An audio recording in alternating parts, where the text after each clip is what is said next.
Warahmatullahi wabarakatuh. Salam sejahtera untuk kita semua. Bagaimana kabar Bapak Ibu, sahabat PNS, sahabat P3K ya?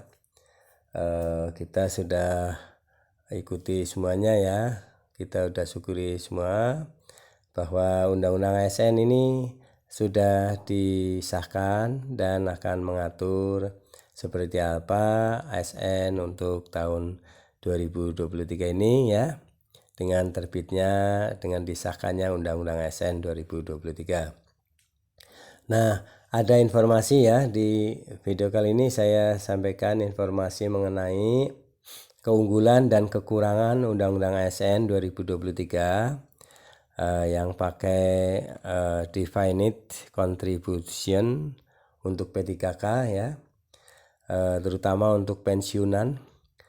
Untuk pensiunan P3K dengan menggunakan sistem atau skema definite contribution. Nah, seperti apa pensiunan untuk P3K ya dibandingkan untuk pensiunan PNS? Tentu saja ini berbeda, tapi semuanya mendapatkan hak ya untuk jaminan hari tua, yaitu pensiunan. Nah, untuk itu mari kita kaji bersama, karena skemanya berbeda, skema pensiunan PNS dan P3K berbeda, maka seperti apa ya keunggulannya dan kelemahannya. Dari Lengkong, ayobandung.com. Berikut skema dan kelemahan dana pensiun P3K jika dibanding dengan di Undang-Undang ASN ya 2023 ini menggunakan sistem definite contribution. Undang-Undang ASN 2023 yang baru saja disahkan oleh pemerintah menjamin P3K mendapat dana pensiun lewat definite contribution setelah masa baktinya selesai. Dana pensiun yang diatur dalam Undang-Undang ASN 2023 ini diberikan kepada P3K untuk menyetarakan status dengan PNS. Undang-Undang ASN 2023 memang berfokus untuk meratakan kesejahteraan ASN yang terdiri dari P3K dan PNS. Sehingga Undang-Undang ASN 2023 didesain sedemikian rupa supaya P3K juga bisa merasakan dana pensiun kelak. Berdasarkan Undang-Undang ASN 2023, P3K akan mendapatkan dana pensiun dengan sistem definite contribution. Dengan demikian, P3K bisa menikmati masa tua dengan tenang seperti PNS lantaran sudah dijamin mendapatkan dana pensiun. Meski begitu, dana pensiun P3K melalui definite contribution ini berbeda dengan PNS. PNS saat ini menggunakan sistem dana pensiun desain manfaat pasti atau definite benefit ya. Jadi PNS sekarang menggunakan desain manfaat pasti atau definite benefit. Kalau P3K ya dengan definite contribution. Apa bedanya dan apa kelemahan dan keunggulannya? Mari kita simak ya. Sistem ini berbeda dengan definite contribution yang akan diterapkan kepada P3K. Lantas apa yang dimaksud dengan definite contribution? Bagaimana skemanya? Apakah ada kelemahannya? Berdasarkan penjelasan dari Kementerian Keuangan, desain iuran pasti atau definite contribution merupakan suatu desain dengan sistem peserta menyisihkan sebagian dari penghasilannya untuk diinvestasikan dalam suatu instrumen investasi dan diakumulasikan selama masa kerja sampai dengan saat pensiun. Selanjutnya, pada saat pensiun, peserta dapat membeli produk anuitas atau menerima pembayaran berkala dari saldo dananya.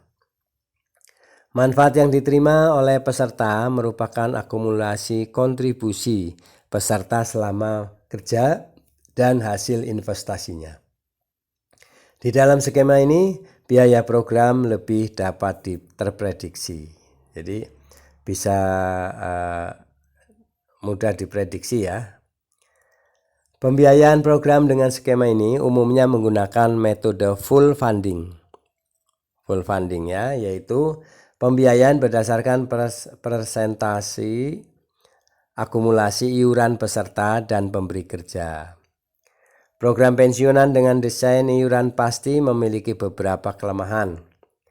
Di dalam skema ini, peserta dihadapkan pada berbagai tingkat risiko, antara lain risiko ketidakpastian jumlah manfaat pensiun, risiko investasi, dan risiko kenaikan angka harapan hidup. Sistem tata kelola, pengawasan, dan pengendalian yang tepat diperlukan untuk melindungi akumulasi aset dan hasil investasi peserta.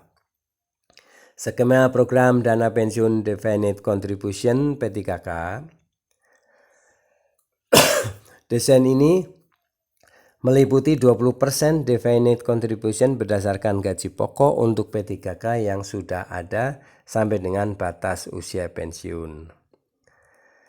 Selebihnya 20% definite contribution berdasarkan total penghasilan yang diterima.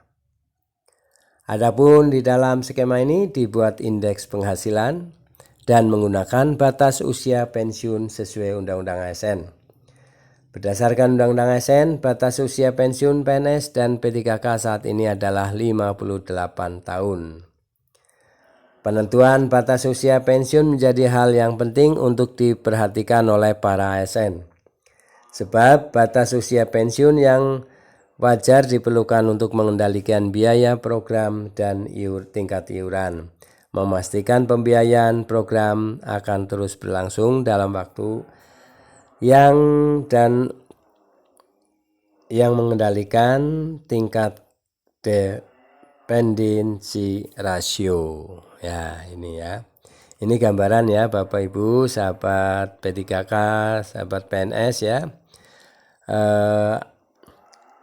Sistem atau skema pensiunan untuk P3K ya, maupun untuk PNS ini ada berbeda. Tadi sudah sekilas dijelaskan. Ya, semoga Bapak Ibu sahabat P3K ya bisa memahami bahwa P3K juga mendapatkan pensiunan ya, hanya berbeda skemanya. Ya, itu aja gambarannya sebagai awal ya.